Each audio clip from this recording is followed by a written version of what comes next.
कामरूप समुद्भूते कामपीठावतंसके विश्वाधारे महामाये कामेश्वरी नमोस्तुते।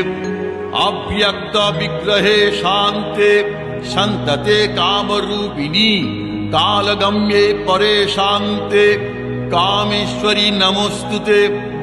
या सुषुम्नान्तरालस्था चिन्त्यते ज्योतिरूपिणी प्रणतोऽस्मि परं धीरं कामेश्वरी नमोस्तुते। दंष्ट्राकरालवदने मुण्डमालोपशोभिते सर्वतः सर्वगे देवी कामेश्वरी नमोस्तुते।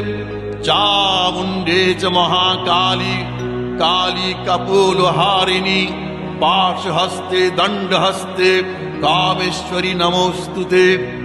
चामुण्डे कुलमालास्ये